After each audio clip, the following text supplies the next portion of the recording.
Hello, it's Angie here from Double A Travels. Good to see you again. Should we book the cheapest flight? Should we book it?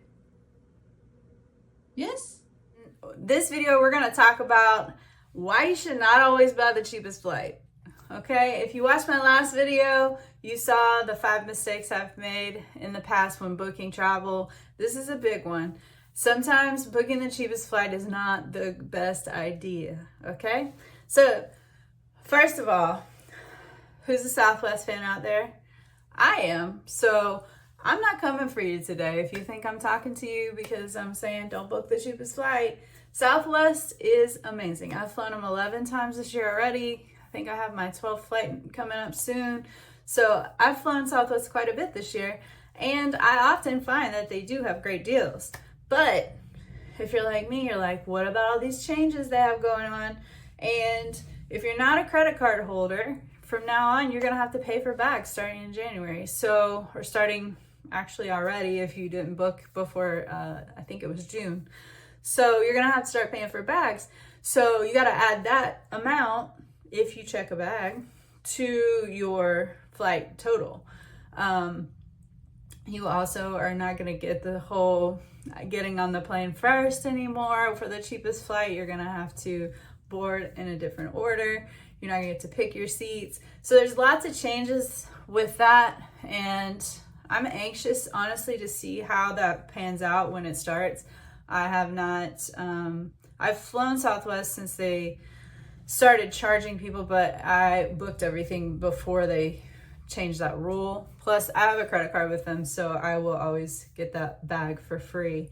But it is going to be a big change. So those of you who like Southwest, I can't wait to hear your feedback on what you think when January hits and everything changes. So anyway, back to the topic at hand, which is why you shouldn't always buy the cheapest flight. So I don't regret at all buying some of the cheapest flights I've ever bought. But there are quite a few times, especially when I've traveled in Europe, where the cheapest airline charges for everything else other than the flight.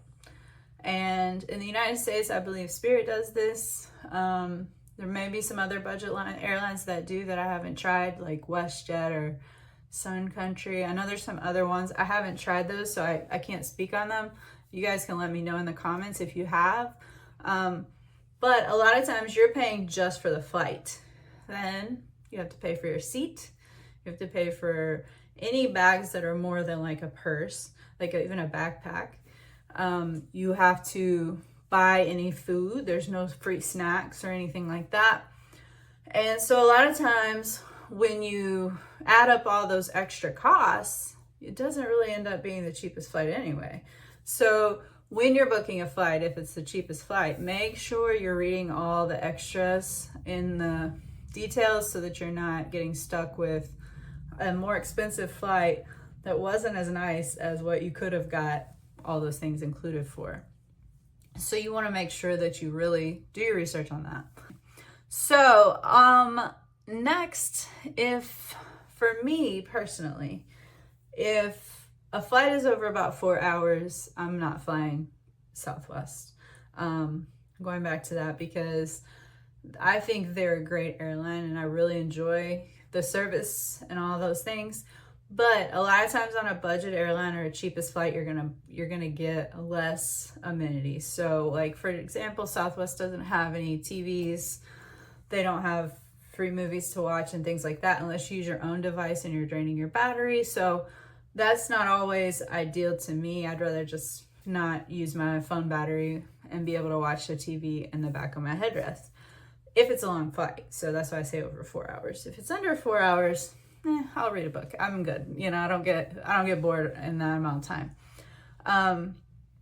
But also you don't have any options to buy food. So if it's a longer flight, if you didn't get something at the airport or bring something with you, you don't really get more than some pretzels and a drink. So you don't have that option to purchase a meal, and you're not given a meal on Southwest. So, and I'm speaking a lot about Southwest because I believe a lot of my followers are American, and we fly that airline a lot because it is a good deal most of the time. But a lot of this applies. Some of the budget airlines will offer food for purchase, but sometimes it's just little snacks. So you're not getting an actual meal, and sometimes you're flying during a mealtime. So I would always check into all the amenities that you're getting, especially when you're flying another country and you're not sure about that airline. It's like, I've never flown this before. I flew Air Europa this summer. I didn't have any amenities at all. I had to pay for my bags, even the ones I took on the plane. It wasn't a bad experience, but it wasn't, I know I could have had a better experience, if that makes sense. And I didn't do, well, I did do the research on that one, but in the past I have not, and I've gotten all these extra fees and not known that I was gonna be paying a lot of extra. And sometimes you don't know till you get to the airport about the bags unless you read ahead. So make sure you check into your bag fees and things like that.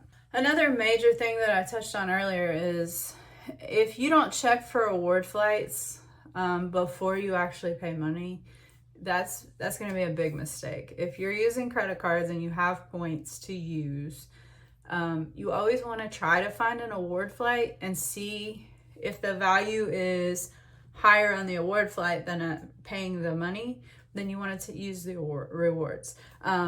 Otherwise, you're going to be paying money that maybe you could have gotten that flight for free, or sometimes the cheaper flight is a better deal and you don't want to use your points. You want to save those for when you're getting a better value. So it's just one of those things I would always check, just like I'm always going to check if there's baggage fees. I'm going to check and see, could I get an award flight on this airline for cheaper than I'm going to pay?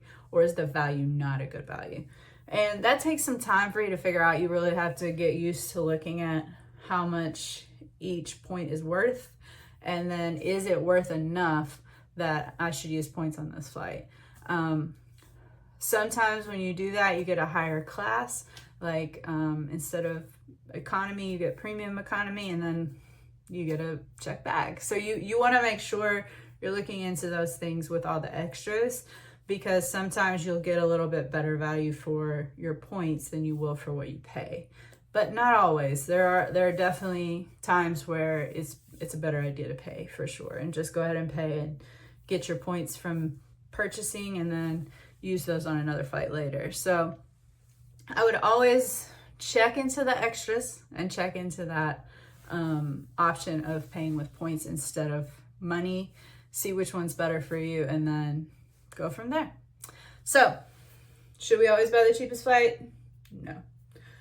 Sometimes do we buy the cheapest flight? Absolutely. Okay. And I will continue to buy cheap flights, especially for under 4 hours.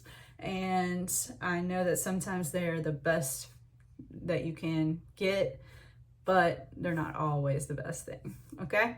So thank you for watching. Be coming on soon to tell you about some hotels and how you can make good choices with those and not always get the cheapest one. All right. Like and subscribe and share this video with someone else. Thank you.